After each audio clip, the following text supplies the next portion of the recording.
Assalamualaikum warahmatullahi wabarakatuh. Salam sejahtera bagi kita semua. Perkenalkan, nama saya Eldinus Samonglailai dari Fakultas Ekonomi dan Bisnis Universitas Pancasakti dari Prodi Akuntansi.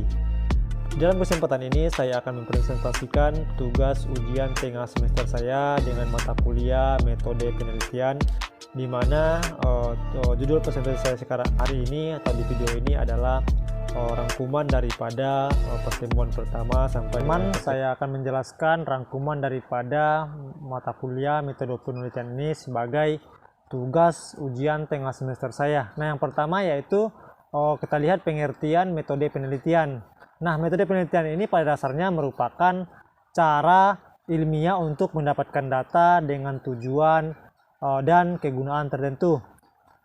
Kemudian kita lihat macam-macam data penelitian, yaitu yang terdiri dari data kuantitatif, di mana data kuantitatif ini adalah data yang berbentuk kata, kalimat, gerak tubuh, ekspresi wajah, bagan, gambar, dan foto. Nah, data kualitatif ini dapat dibedakan menjadi dua macam, yaitu yang pertama yaitu data kualitatif empiris adalah di mana data kualitatif empiris ini adalah data sebagaimana adanya atau tidak diberi makna.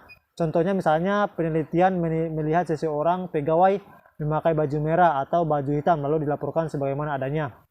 Jadi inilah macam-macam data daripada data kualitatif. Kemudian yang kedua yaitu data kualitatif ini yaitu data kualitatif bermakna. Nah, maksudnya ini data kualitatif bermakna ini yaitu data di balik fakta yang tampak. Contohnya misalnya seseorang memakai baju hitam dapat diberi makna bermacam-macam, misalnya sedang pulang dari takziah, merupakan seragam anggota kelompok tertentu, atau karena kesenangannya memakai baju hitam. Jadi inilah perbedaan antara data kualitatif, baik itu data kualitatif empiris maupun data kualitatif bermakna. Kalau kita lihat selanjutnya macam-macam data penelitian ini, yang pertama yaitu data kualitatif dan yang kedua ini yaitu data kuantitatif, di mana data kuantitatif ini maksudnya itu adalah data yang berbentuk angka atau data kualitatif yang diangkakan atau scoring. Data kuantitatif ini dapat dibedakan menjadi dua, yaitu yang pertama yaitu data diskrit. Nah, sering disebut juga dan data nominal adalah merupakan data kuantitatif yang satu sama yang lain terpisah. Jadi data diskrit ini antara data kuantitatif yang satu sama yang lain terpisah. Kemudian tidak dalam satu garis kontinum. Data ini diperoleh dari hasil menghitung atau membilang. Contohnya misalnya dalam satu ruang kelas ada 30 murid, 16 wanita dan 14 pria. Angka 30, 16 dan 14 adalah data diskrit. Jadi inilah maksud daripada data kuantitatif diskrit.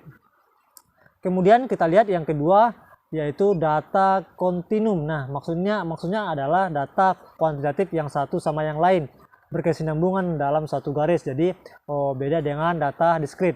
Nah, data ini diperoleh dari hasil pengukuran seperti mengukur derajat kesehatan, berat badan, kemampuan motivasi dan IQ dan lain-lain. Jadi inilah maksud daripada perbedaan antara data kuantitatif diskrit dan data kuantitatif kontinum. Nah, selanjutnya yaitu mengenai macam metode penelitian. Nah, bermacam-macam metode penelitian bila dilihat dari landasan filsafat, data, dan analisa dapat dikelompokkan menjadi tiga, yaitu yang pertama yaitu metode penelitian kuantitatif. Metode kuantitatif ini dinamakan metode tradisional karena metode ini sudah cukup lama digunakan sehingga sudah mentradisi sebagai metode untuk penelitian. Kemudian metode kuantitatif ini dapat diartikan sebagai metode penelitian yang berlandaskan pada filsafat positivisme, digunakan untuk meneliti pada populasi ataupun sampel tertentu. Nah, pengumpulan data menggunakan instrumen penelitian, kemudian data bersifat kuantitatif atau statistik dengan tujuan untuk menguji hipotesis yang telah ditetapkan. Kemudian kalau kita lihat metode ini dibagi menjadi dua, yaitu yang pertama metode penelitian eksperimen, yaitu metode penelitian yang digunakan untuk mencari pengaruh treatment tertentu atau perlakuan dalam kondisi yang terkontrol atau laboratorium. Kemudian yang kedua, metode kuantitatif ini yang kedua yaitu metode penelitian survei, di mana metode penelitian survei ini adalah penelitian yang dilakukan pada populasi besar maupun kecil. tetapi data yang dipelajari adalah data sampel yang diambil dari populasi tersebut untuk menemukan kejadian-kejadian relatif, distribusi, dan hubungan-hubungan antar variabel sosiologis maupun psikologis. Jadi inilah macam-macam atau metode daripada metode penelitian kuantitatif, yaitu metode yang terdiri dari dua bagian. Selanjutnya kita lihat macam metode penelitian yang kedua ini, yaitu adalah metode penelitian kualitatif. Nah, metode penelitian kualitatif ini dinamakan sebagai metode baru karena popularitasnya belum lama, jadi dinamakan metode post-positivistik karena berlandaskan pada filsafat post-positisme. Metode ini juga disebut sebagai metode artistik karena proses penelitian lebih bersifat seni atau kurang terpola, dan disebut sebagai metode interpretatif karena data hasil penelitian lebih berkenaan dengan interpretasi terhadap data yang ditemukan di lapangan. Jadi metode ini juga sering disebut metode konstruktif karena dengan metode kualitatif ini dapat ditemukan data-data yang berserakan. Selanjutnya dikonstruksikan dalam satu tema yang lebih bermakna dan mudah dipahami. Jadi metode penelitian kualitatif ini dinamakan sebagai metode baru. Kemudian kita lihat yang ketiga, misalnya macam metode penelitian ini yang ketiga yaitu metode penelitian kombinasi atau mixed methods. Nah, maksud daripada metode penelitian kombinasi ini adalah merupakan metode penelitian yang berlandaskan pada filsafat pragmatisme atau gabungan positisme dan post-positisme. Digunakan untuk meneliti pada kondisi objek yang alamiah maupun buatan atau laboratorium, di mana peneliti bisa sebagai instrumen dan menggunakan instrumen untuk pengukuran. Teknik pengumpulan data dapat menggunakan tes, kuesioner, dan triangulasi atau gabungan. Analisis data bersifat induktif atau kualitatif dan deduktif atau kuantitatif, serta hasil penelitian kombinasi bisa untuk memahami makna dari dan membuat generalisasi. Jadi inilah metode penelitian macam metode penelitian yang ketiga, yaitu metode penelitian kombinasi. Nah, kalau kita lihat metode kombinasi ini dapat dibagi menjadi dua. Yang pertama yaitu desain atau model sekuensial atau kombinasi berurutan, yang dapat dibagi menjadi dua model, yaitu model sekuensial explanatory atau urutan pembuktian, dan model sekuensial exploratory atau urutan penemuan. Nah, kemudian yang kedua yaitu metode kombinasi ini model Karen atau campuran, yang dibagi menjadi dua, yaitu model Karen triangulation atau campuran kuantitatif dan kualitatif secara berimbang, dan concurrence embedded atau campuran kuantitatif dan kualitatif tidak berimbang. Jadi inilah pembagian daripada metode penelitian kombinasi. Selanjutnya kalau kita lihat bentuk-bentuk rumusan masalah penelitian, yang pertama yaitu rumusan masalah deskriptif. Nah, rumusan masalah deskriptif ini adalah suatu rumusan masalah yang berkenaan dengan pernyataan terhadap keberadaan variabel mandiri, baik hanya pada satu variabel ataupun lebih variabel yang berdiri sendiri. Jadi inilah maksud daripada rumusan masalah deskriptif. Kemudian kita lihat rumusan masalah komparatif. Nah, rumusan masalah komparatif ini yaitu rumusan masalah penelitian yang membandingkan keberadaan suatu variabel atau lebih pada dua atau lebih sampel yang berbeda atau pada waktu yang berbeda. Jadi inilah maksud daripada rumusan masalah komparatif. Kemudian kita lihat selanjutnya yaitu rumusan masalah asosiatif. Nah, rumusan masalah asosiatif ini adalah suatu rumusan masalah penelitian yang bersifat menanyakan hubungan antara dua variabel atau lebih. Kemudian yang terakhir yaitu yang selanjutnya yaitu rumusan masalah komparatif asosiatif, di mana rumusan masalah komparatif asosiatif ini adalah rumusan masalah yang menanyakan perbandingan korelasi antara dua variabel atau lebih pada sampel atau populasi yang berbeda. Selanjutnya kita lihat variabel penelitian. Nah, variabel penelitian ini pada dasarnya adalah segala sesuatu yang berbentuk apa saja yang ditetapkan oleh peneliti untuk dipelajari sehingga diperoleh informasi tentang hal tersebut, kemudian ditarik kesimpulannya. Nah, selanjutnya kalau kita lihat macam-macam variabel, yang pertama yaitu variabel bebas, di mana variabel bebas ini adalah merupakan variabel yang mempengaruhi atau menjadi sebab perubahannya atau timbulnya variabel dependen atau terikat. Nah, yang kedua yaitu macam-macam variabel ini yaitu variabel terikat, merupakan variabel yang dipengaruhi atau yang menjadi akibat karena adanya variabel bebas. Dan selanjutnya kita lihat yaitu macam-macam variabel ini yaitu variabel moderator, adalah variabel yang mempengaruhi atau memperkuat dan memperlama hubungan antara variabel independen dengan dependen. Nah, yang selanjutnya macam-macam variabel ini yaitu variabel ini merupakan variabel penyela antara yang terletak di antara variabel independen dan dependen, sehingga variabel independen tidak langsung mempengaruhi perubahannya atau timbulnya variabel dependen. Selanjutnya kalau kita lihat macam-macam variabel ini yaitu variabel kontrol. Ini merupakan adalah variabel yang dikendalikan atau dibuat konstan, sehingga pengaruh variabel independen terhadap dependen tidak dipengaruhi oleh faktor luar yang tidak teliti. Jadi inilah macam-macam daripada variabel.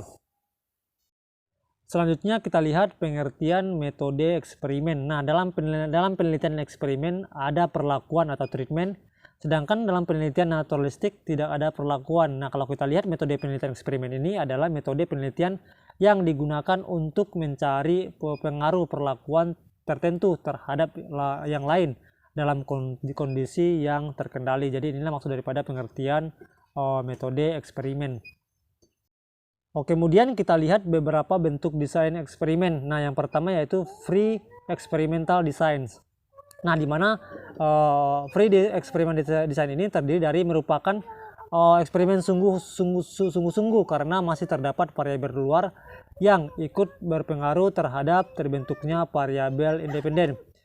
Kemudian free experimental design ini yang selanjutnya yaitu one shot case study. Jadi ini merupakan bagian daripada free experimental design. Terdapat suatu kelompok diberi treatment atau perlakuan, selanjutnya diobservasi hasilnya. Kemudian yaitu one group pre-test post-test designs. Nah, pada desain ini terdapat pre-test, pre-test sebelum diberi perlakuan, sehingga hasil perlakuan dapat diketahui lebih akurat karena dapat membandingkan dengan keadaan sebelum diberi perlakuan. Selanjutnya free experimental design ini yaitu in fact group comparison. Nah, satu kelompok digunakan untuk penelitian terhadap penelitian, tetapi dibagi dua, yaitu setengah kelompok untuk eksperimen atau yang diberi perlakuan dan setengah kelompok untuk kelompok kontrol atau yang tidak diberi perlakuan. Jadi in fact groups comparison ini dibagi menjadi dua, yaitu setengah untuk kelompok eksperimen dan yang setengahnya lagi untuk kelompok kontrol. Kemudian kita lihat yang kedua macam-macam beberapa bentuk desain eksperimen ini. Yang kedua yaitu true experimental designs. Nah, true experimental design ini merupakan penelitian dapat mengontrol semua variabel luar yang mempengaruhi jalannya eksperimen. Kemudian yang selanjutnya yaitu bagian daripada true experimental design ini, sampel yang digunakan untuk eksperimen maupun sebagai kelompok kontrol diambil secara random ataupun random itu acak ya, dari populasi tertentu, sehingga ciri-cirinya adalah kelompok kontrol dan sampel dipilih secara random. Kemudian kita lihat bagian daripada true experimental design ini yaitu post test only control designs. Jadi ini merupakan bagian daripada experimental designs, true experimental designs. Kemudian selanjutnya itu terdapat dua kelompok yang masing-masing dipilih secara random. Kelompok pertama diberi perlakuan X, kemudian dan kelompok yang lain tidak. Jika terdapat perbedaan yang signifikan antara kelompok eksperimen dan kelompok kontrol, maka perlakuan yang diberikan berpengaruh secara signifikan. Kemudian kita lihat selanjutnya itu bagian daripada true experimental design ini yaitu free test, post test, control group designs. Dan yang selanjutnya yaitu terdapat dua kelompok yang dipilih secara random, kemudian diberi pretest untuk mengetahui keadaan awal adakah perbedaan kelompok antara eksperimen dan kelompok kontrol.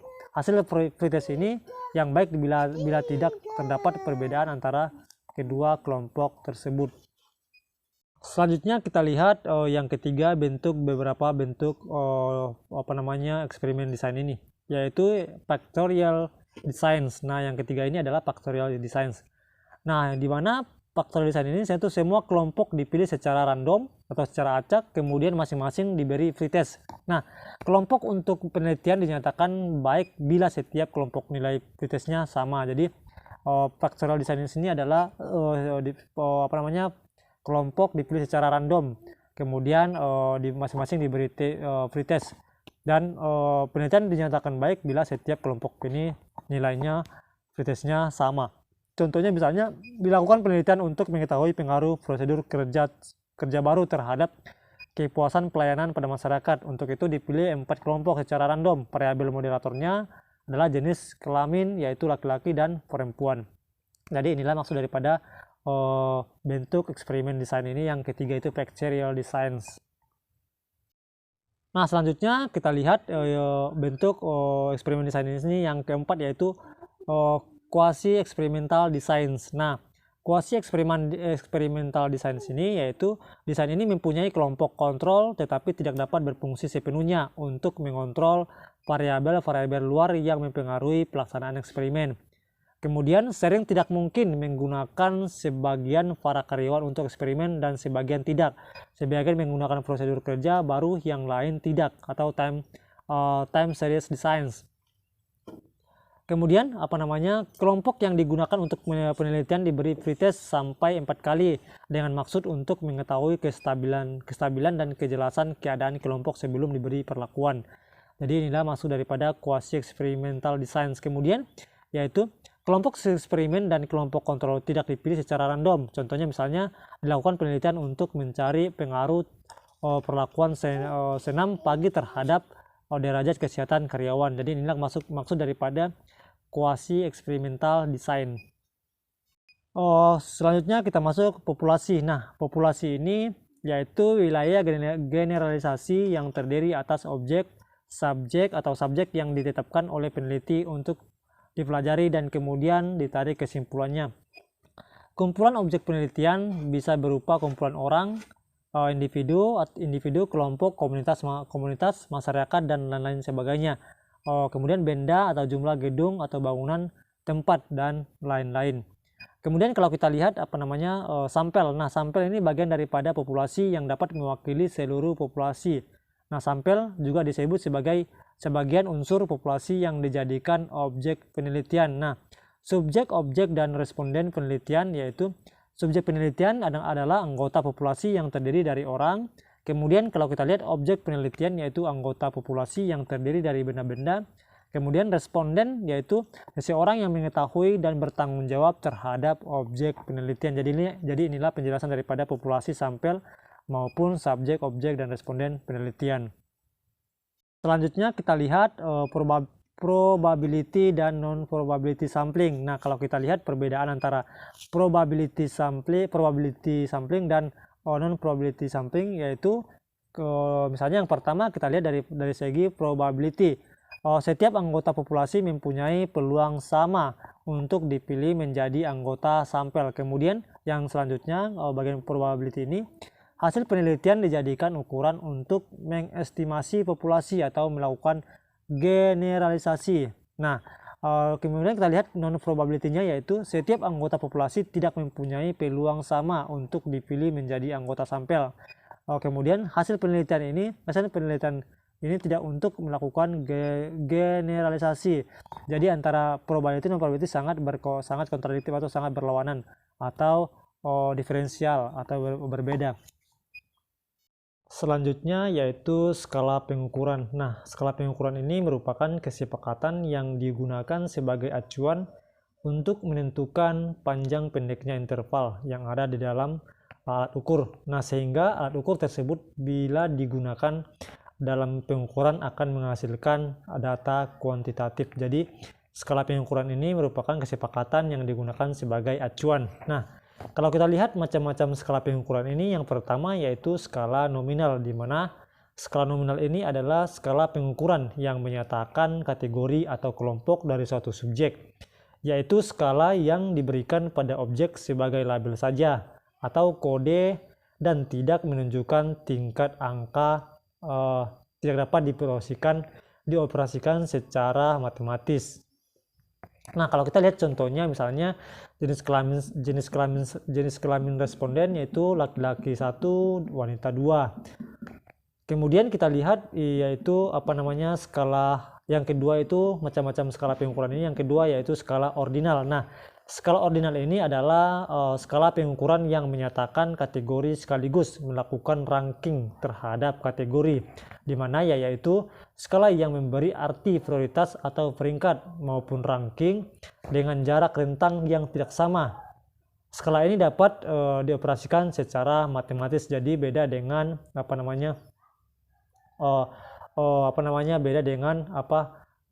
skala nominal. Jadi macam skala pengukuran yang kedua ini adalah skala pengukuran yang menyatakan kategori sekaligus melakukan perankingan terhadap kategori. Kemudian kita lihat skala pengukuran, jenis skala pengukuran yang ketiga ini yaitu skala interval. Nah, skala interval ini merupakan skala pengukuran yang banyak digunakan untuk mengukur fenomena atau gejala sosial, di mana pihak responden diminta melakukan ranking terhadap preferensi tertentu sekaligus memberikan nilai atau rate terhadap preferensi tersebut.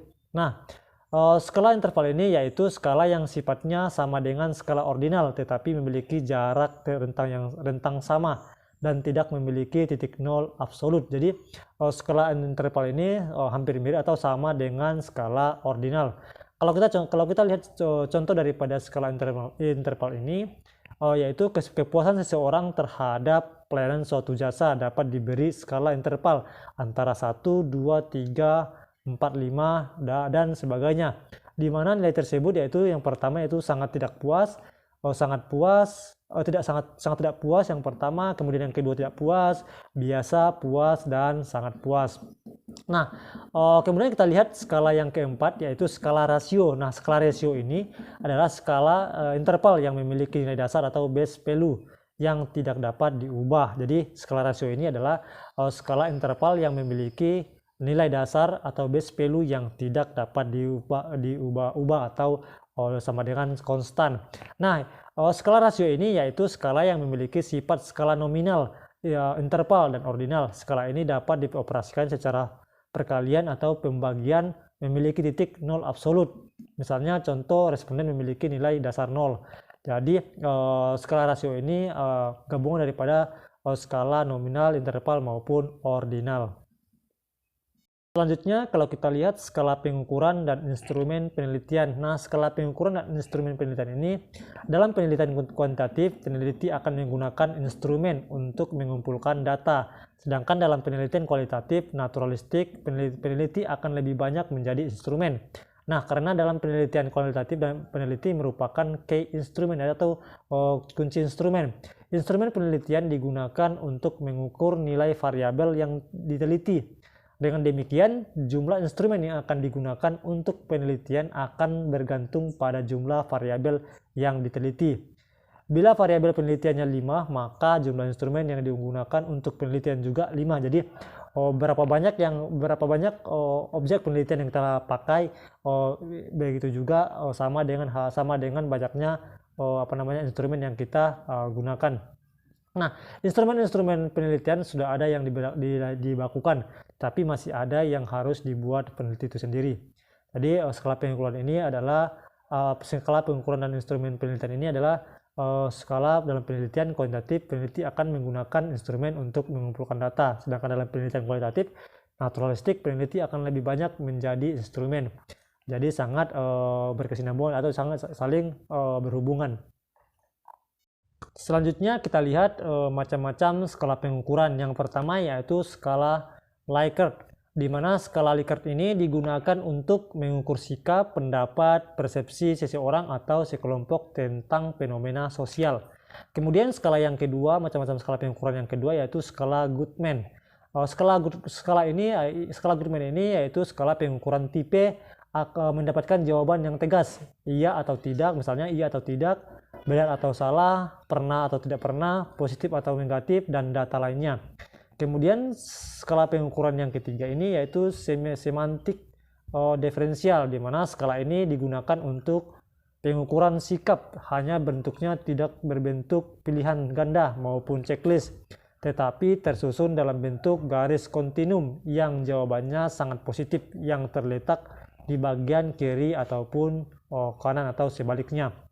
Kemudian kita lihat macam-macam skala pengukuran yang keempat yaitu rating scale, di mana dalam skala model ini rating scale ini responden tidak akan menjawab salah satu jawaban kuantitatif yang telah disediakan. Jadi inilah macam-macam daripada skala pengukuran.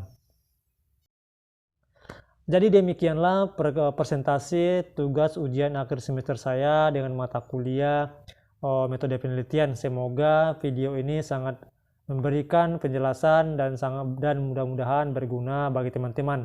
Nah, saya ucapkan jikalau ada kata-kata yang kurang jelas atau kurang dipahami, saya mohon maaf. Akhir kata, saya ucapkan banyak terima kasih. Wassalamualaikum warahmatullahi wabarakatuh.